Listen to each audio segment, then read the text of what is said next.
Bom dia, senhores. Tudo bem? Que alegria, né? Informática logo cedo. Já deu merda na televisão, que não funcionou. Uma beleza, uma beleza. Bom, para quem não me conhece, eu me chamo Roberto Andrade. Vou trabalhar com vocês a matéria de informática. Vou comentar algumas coisas básicas com vocês primeiro aí. Primeiramente, material didático.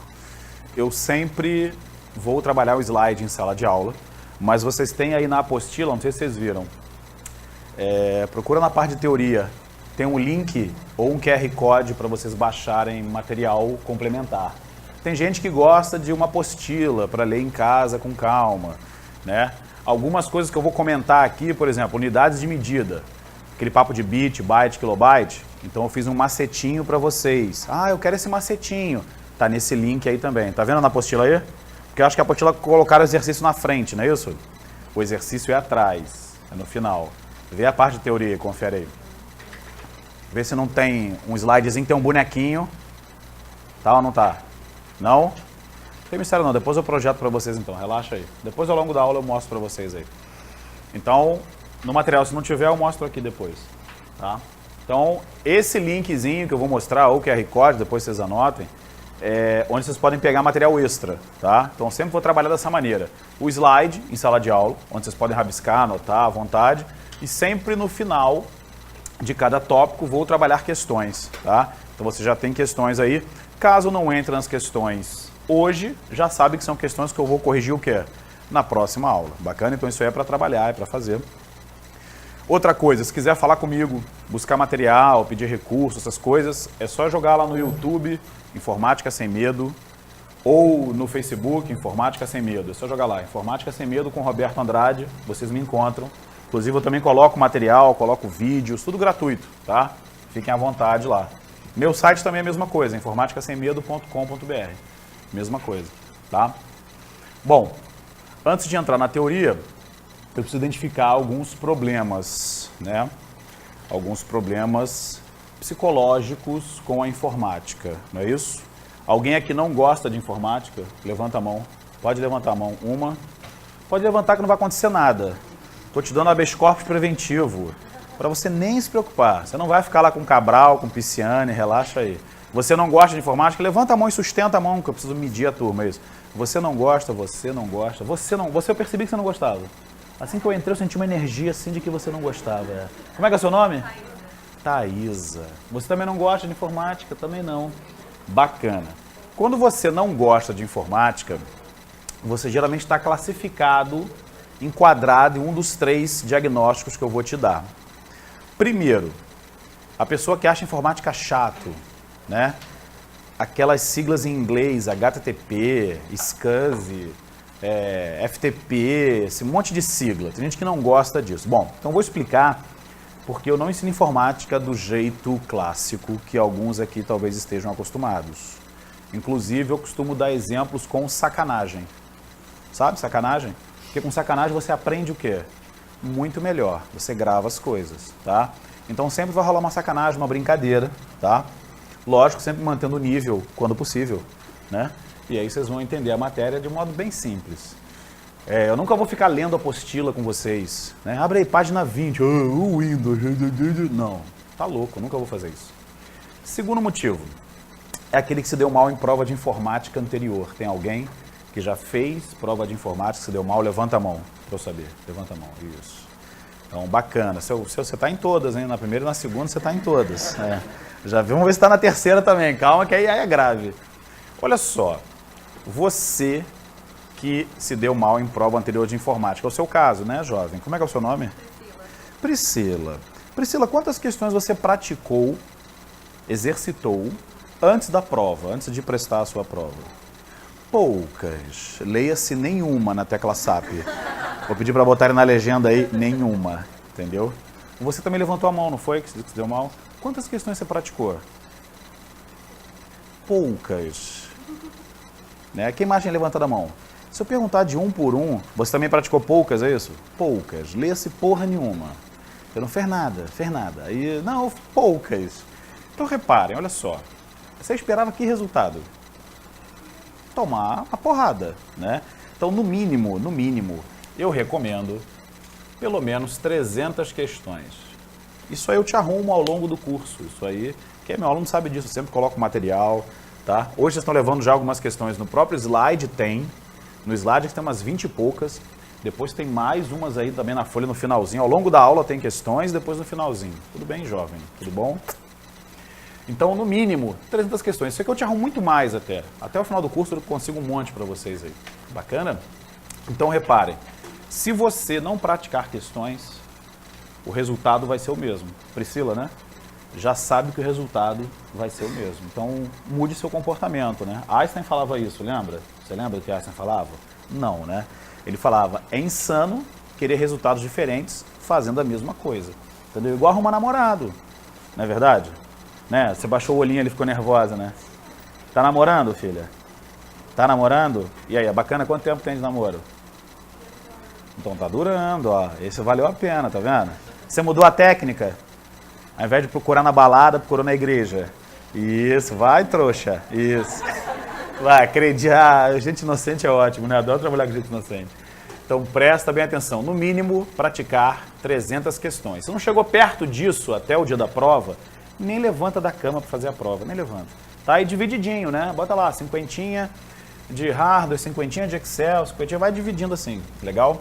E terceiro e último motivo de quem não gosta de informática, aí vem de fora, geralmente é a família, né? Ou a pessoa que vive com você. Tem gente que é tipo âncora, sabe como é que é? Fica te puxando para baixo, olha lá, isso aqui já achei um diagnóstico aqui, ó, tá vendo? Isso, é. Às vezes até o marido, isso, olha lá, às vezes o marido. Uma vez eu fiz isso, dando aula, falando esse exemplo, a moça falou, ah, não, porque meu marido diz que eu sou burra, que eu nunca vou passar em concurso. Eu falei, larga essa âncora, rapá, larga essa merda no fundo do oceano aí. Tem 3 tipos de pessoa, e você tem que procurar conhecer de longe esse tipo de pessoa nessa fase da vida que você está estudando para concurso. Tem a pessoa âncora, seu marido, né? Que afunda, não, você não é casada, é isso? Não? Então, ih, rapaz, já largou a âncora. Ó. Já largou. Até porque só tem 2 tipos de mulher que estudam para concurso público, você sabe, né? Aquela que está estudando para casar, olha ali, e a que está estudando para separar. Tem que saber quem é você. Né? Fala, não, que isso, senhor? Estou estudando para somar. Mentira. Sai lá o diário oficial, a mala do cara vai na porta na mesma hora. Entendeu? Então só tem esses 2 tipos. Então notem que tem gente que fica, não, poxa, você está estudando há um tempão, todo dia você vai para lá, você já viu essa aula 12 vezes, né? Não, essa menina mora aqui, é filha da Raquel, ela mora aqui, entendeu? Filha da Raquel, lá, cara da Raquel, cara da mãe, olha lá, todo mundo tá acreditando, ó. E é verdade, né? Filha da Raquel, você não sabia não? A Raquel tem essa e tem a Sofia, pequenininha.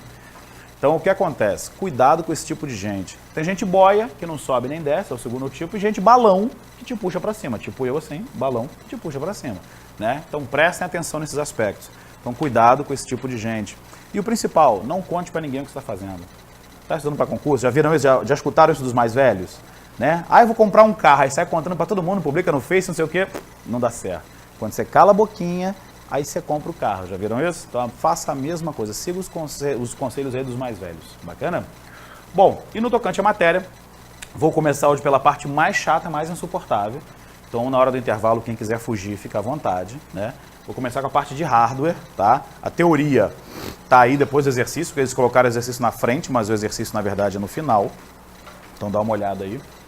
Não sei se vocês estão nessa ordem aí, se está montado nessa ordem. O exercício está na frente, então? Bacana.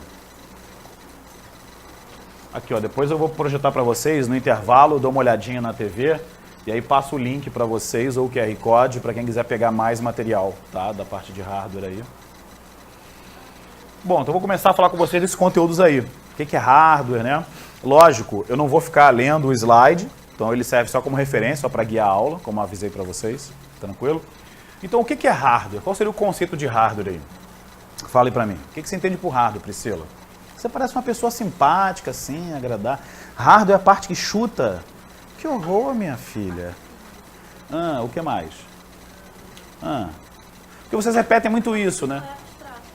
Ih, nossa, que isso, jovem, que isso? Já assim cedo assim, jovem, na maconha, que isso? A parte que não é abstrata. Cosmos. Rapaz, vamos lá. Logicamente, você não vai botar o conceito que eu vou falar aqui agora, tá? Não coloque esse conceito, tá? O seu tesão, Priscila. Tesão. Manja tesão? O que você fez você olhar para o lado assim, tipo, aonde está? Entendeu? Quem tem mais de 10 anos de casado aqui não precisa participar dessa hora da aula, né? Então, o seu tesão, ele é hardware ou ele é software?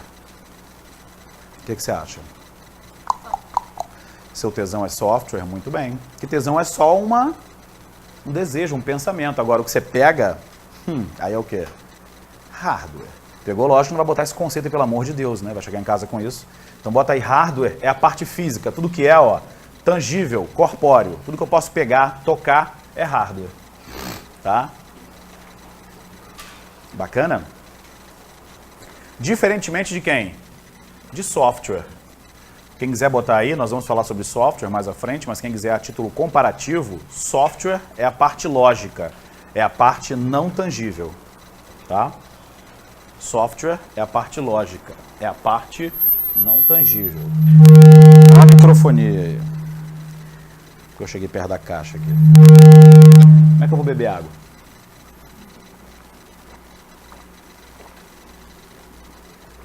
Bacana? E outra coisa, acompanhando o slide aí. Então, nessa parte que diz assim, o que é hardware, né? Então tem vários conceitos e todos esses estão corretos e todos esses já caíram em prova, tá? Comentei o software com vocês aí, no tocante só a título comparativo. Software é a parte lógica, depois nós vamos aprofundar o estudo de software. E tem uma primeira questão, não tem? Tem ou não tem aí? Assinar a alternativa que contém apenas elementos de hardware, não é isso? Confere aí. Então, o que vocês colocariam aí?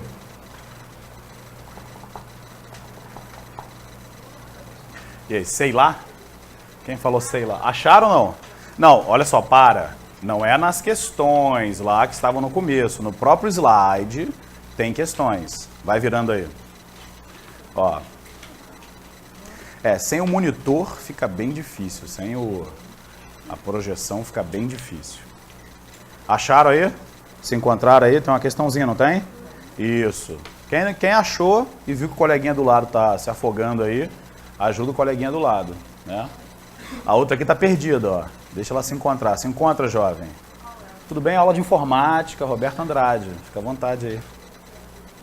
Isso, mostra pra ela aí. Aí, achou, pronto. Ajuda o coleguinha do lado, não deixa o coleguinha morrer não. Porque você pensa, meu concorrente, né? Deixa morrer. Não, não faz isso. Deus tá vendo. Aí na hora lá que precisa de um gabarito lá, Deus, ó, vai no ouvidinho e sopra. Eu sei que você ajudou aquela pessoa naquele dia. Entendeu? Então pegou aí? Quais são os elementos de hardware aí? Quem são aí? Resposta, letra A, né? Molezinha essa, né? Bem facinho. Quem dera que fosse assim, né? Então, bacana? Depois vem abaixo aí, classificação dos computadores quanto à natureza do processamento. Computador analógico e digital. Analógico, nós não vamos nem perder tempo. Os computadores analógicos são esses instrumentos, né, de medição, como esse aí que mede gás, né? Mede o extintor de incêndio. Bacana? O que nos interessa aí são os computadores digitais. Digitais porque vem de dígito binário. Eles só entendem o quê? 1 e 0. Vocês vão entender isso mais à frente. Fala. Falei com vocês sobre a classificação aí no tocante analógico e digital e depois começo a falar sobre a classificação no tocante ao porte, não é isso aí? Confere aí, dá uma olhada aí. Bacana. No tocante ao porte, nós temos os computadores de grande porte, que a gente chama de quê? Como é que são as máquinas de grande porte? Mainframes. Geralmente, os mainframes são servidores, tá? Cuidado para você não pensar assim, porque mainframe é máquina velha, máquina antiga, aquelas que ocupavam uma sala inteira. Ainda continuam existindo máquinas que ocupam uma sala inteira. E não significa que sejam velhas. Geralmente, os mainframes são máquinas que têm o quê? Um alto poder de processamento e armazenamento. Inclusive, isso já foi cobrado em prova, tá? Então, essa expressão aí, mainframes, tá? Sempre máquinas de grande porte. Bacana? Depois ele continua aí. Ele fala depois dos outros portes, né? Então, outra coisa, sempre associar isso, tá? Mainframes geralmente são servidores. Porque como são máquinas de grande porte, tá? Geralmente, na maioria dos casos, eles são servidores. Se alguém quiser anotar o que é um servidor, bota aí. Servidores são computadores que prestam serviços para os usuários de uma rede, tá? São computadores que prestam serviços para os usuários de uma rede. Agora, cuidado, nem todo servidor é mainframe. Cuidado com isso, tá? Um computador como esse aqui, um notebook, pode ser um servidor, sim ou não? Pode. Servidor é a condição da máquina, é ela estar prestando serviço para outros usuários, tá? Só que nem todo servidor é mainframe, tá? Agora, na maioria dos casos, 99% os mainframes são servidores, tá? Porque mainframe é sempre máquina de grande porte. Ninguém vai ter um mainframe como máquina pessoal, tá? Como máquina de uso pessoal. Agora, cuidado com isso. Servidor não significa ser máquina grande. Ah, então todo servidor é um mainframe. Não, não é isso, tá? Eu posso ter um notebook como servidor, né? Então, servidores são máquinas que prestam serviços para os usuários de uma rede. Bacana? E vamos mais. Depois ele fala de outros computadores, não fala dos outros modelos aí? Vê aí, ó. Então, fala os computadores, o PC, né? Também chamado desktop. Depois fala do notebook, netbook, ultrabook. Vê se não é isso aí. Confere aí. Então, o PC, sem problemas, todo mundo já sabe, já conhece. Tá? É aquele micro de mesa. Geralmente tem o gabinete. Cuidado para não chamar aquele gabinete de quê?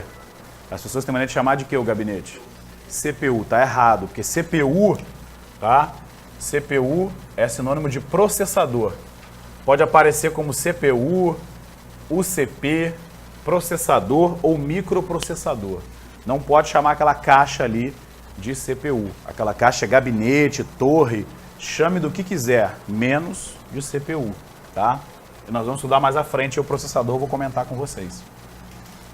Bacana? No tocante a notebook. Notebook geralmente portátil. Notebook ou laptop, né? Notebook porque notebook é caderno, ele tem um formato de caderno. Laptop, porque usa no colo, né? Lap é colo. Tem unidade ótica, tá? Que é uma coisa rara hoje, né? Geralmente os notebooks têm e as outras máquinas hoje como ultrabooks e netbooks não têm, tá? O netbook é aquele pequenininho que fez grande sucesso durante um tempo, lembra? Tinha um pequenininhozinho que as pessoas geralmente usavam na faculdade e tal. Bacana, também não tinha unidade ótica, tá? E depois chegaram os ultrabooks. O ultrabook, na verdade, foi um termo criado pela Intel, tá? Até que você vê o ultrabook de vários fabricantes. Ultrabook da Dell, ultrabook da Lenovo. O que é isso? O Steve Jobs, o pai do iPhone, né, do iPad, ele criou um notebook muito fininho, chamado MacBook Air. E esse MacBook Air, quando ele foi até apresentar o produto, ele trouxe ele dentro de um envelope de papel pardo. Para você ver como o bichinho era fininho. Tipo para sambar na cara da sociedade, sabe? Na hora de apresentar, cadê o produto? Ele, tá aqui, pessoal. Então, aí a Intel percebeu que abriu um novo nicho de mercado no tocante a notebooks, o quê? Ultra finos. Geralmente com bateria interna, tela de toque e não tem unidade de disco óptico, não vem DVD, CD. Esse nós chamamos aí de ultrabook. Seria assim, o notebook, que você conhece normalmente, só que fez uma dieta, emagreceu, seria o ultrabook, mais fininho. E não tem geralmente disco óptico e bateria geralmente é interna, tá? Bacana? Depois vem aí os smartphones, tablets, não é isso?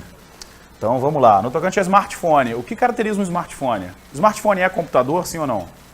É ou não é? Smartphone é computador, tá? Tem processador, tem sistema operacional, bacana? O que caracteriza um smartphone, o que difere um smartphone de um telefone celular convencional? O que difere um do outro? E aí? O pessoal fala, acesso à internet. Não, aquele antigo também tinha acesso à internet. Lembra que tinha um tal de WAP? Aquele Nokia da cobrinha de comer, lembra disso? Do jogo da cobrinha? Snake, quem lembra? Ali tinha uma internetzinha vagabunda chamada WAP, né? Wireless Application Protocol. Então ali tinha internet, não é isso. O que caracteriza um smartphone é a capacidade do usuário em instalar o quê? Aplicativos, tá? Então o que caracteriza um smartphone é isso aí. Depois eu falo também do e-reader, né? Comento do e-reader, dos leitores digitais, que muita gente pensa que isso aí é a mesma coisa que tablet, não é, tá? O e-reader, ele mesmo que tenha acesso à internet e tudo mais, ele não tem as mesmas funcionalidades de um tablet, né? O e-reader é um leitor digital, tá? Inclusive, geralmente, Alguns alunos gostam de ler nos e-readers, alguns trazem livros, porque vocês geralmente tem que trazer o Vademecum, não tem? Que é um trombolho para carregar na bolsa, né? Então, imagina ter o Vademecum em PDF, não seria bacana? Sim ou não? Então, depois vocês me peçam uma cópia que eu tenho para dar para vocês pirata do Vademecum desse ano novinho, entendeu? Logicamente isso vai ser cortado depois na edição, eu espero, entendeu? Ou se vai subir direto também, foda-se, tô nem aí. Então, quem quiser a cópia depois do Vademecum, pede na moita. É claro que eu não vou dar, né? Claro que não, porque isso é pirataria, entendeu? Depois eu dou o caminho das pedras aí, porque dá para ler até no celular, né? Tem gente que quer ter até no celular, é a mesma edição que serve pro e-reader, serve pro celular também. Bacana? Show de bola aí? Tranquilo? Passa mais uma página aí, que eu tô seguindo pelo teu. Vamos lá, Von Neumann, já vi a cara dele aí. E aí vamos começar a entender agora como o computador funciona, né? Até porque isso já foi assunto na prova. O cara perguntou, tem questão aí, né? Ele fala assim, segundo o diagrama de Von Neumann, quando a pessoa lê isso numa prova de informática, ela já começa a tremer, suar frio, às vezes o cocô até escorre, né, de cagaço, de medo, não é isso? Mas que diabo é Von Neumann?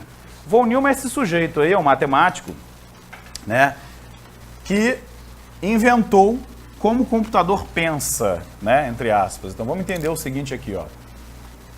Primeiro, todo computador tem uma entrada de dados, depois ocorre um processamento,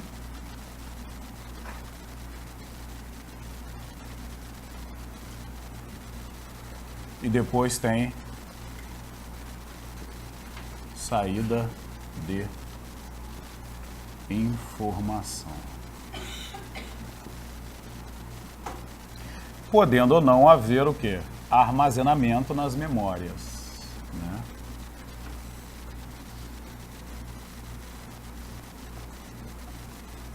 Então isso aqui é o diagrama de Von Neumann. Em cima dele é como o computador trabalha, e nós vamos até entender essa história aí. No tocante à entrada de dados, saída de informação, nós temos os chamados periféricos. Periféricos são os dispositivos de hardware que nós conectamos ao computador, né? Periférico é tudo aquilo que está ao redor do principal, bacana? Então eu tenho basicamente 3 tipos de periféricos.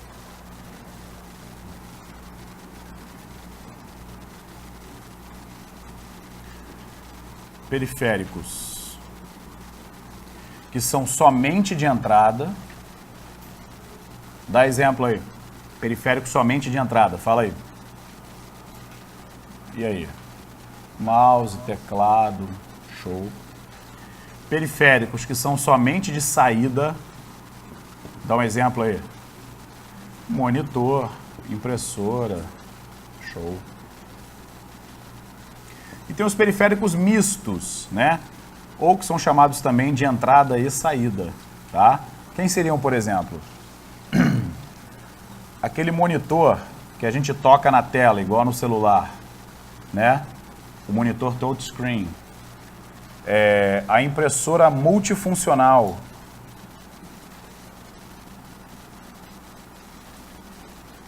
Né? A multifuncional não tem scanner e impressora, então ela é o quê? De entrada e saída, é um periférico misto, tá? O que mais?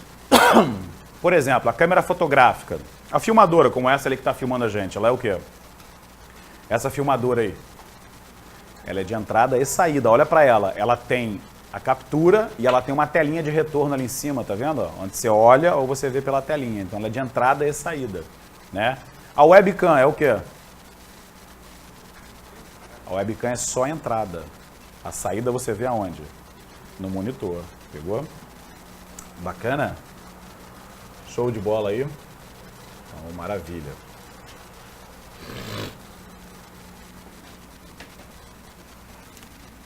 No tocante a processamento, processamento ocorre no processador, que nós já sabemos que o nome dele é CPU ou UCP, tá? E até no slide eu botei para você exemplos de periféricos aí, vocês viram, né? Quem está ó, o colega já virou a folhinha ali, viu isso. Os periféricos estão aí, os principais separadinhos, né? Importante lembrar também que os dispositivos de armazenamento e os dispositivos de comunicação também são de entrada e saída.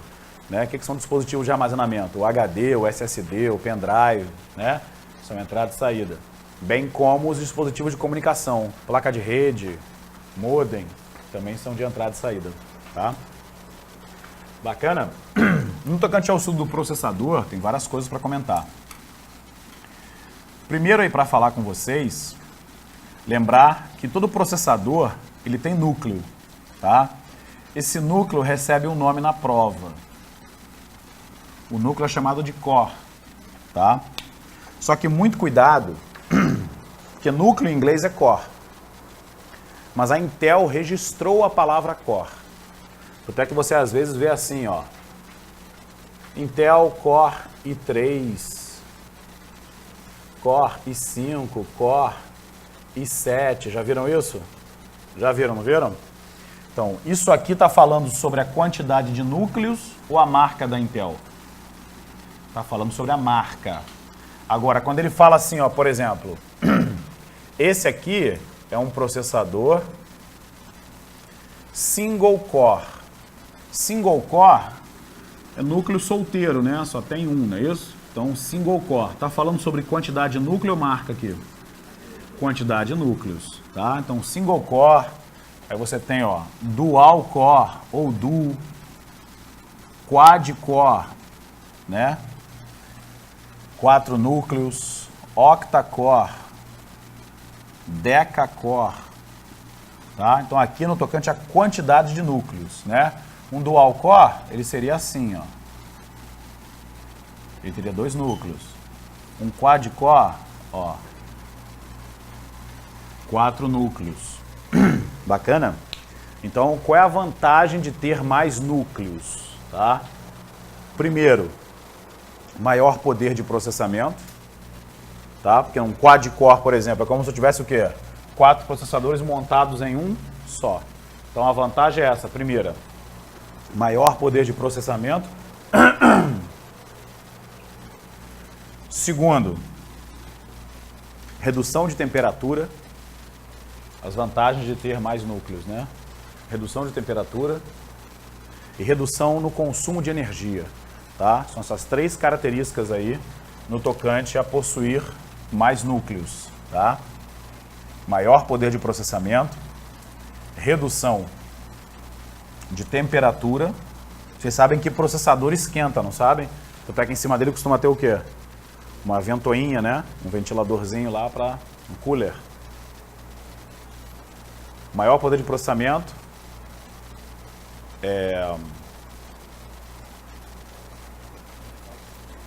menor consumo de energia e menor aquecimento, né? Pegou? Então, cuidado com isso. Quando ele citar Core, marca da Intel, isso aqui. Isso aqui diz respeito à quantidade de núcleos, sim ou não? Não diz. Isso aqui não quer dizer que tem 3, 5 ou 7 núcleos, tem nada a ver. Tá? Pegou? Agora, o que tem no núcleo, né? Ah, só um detalhe. Por que eles conseguem colocar tantos núcleos dentro de uma única peça? Tá? Isso é graças a uma coisa chamada nanotecnologia. Nanotecnologia. O que é isso? Quem quiser anotar aí. Capacidade de construir dispositivos em escala o quê? Microscópica, cada vez menores. Tá? Nanotecnologia, bota aí. Capacidade de construir dispositivos cada vez menores, em escala microscópica.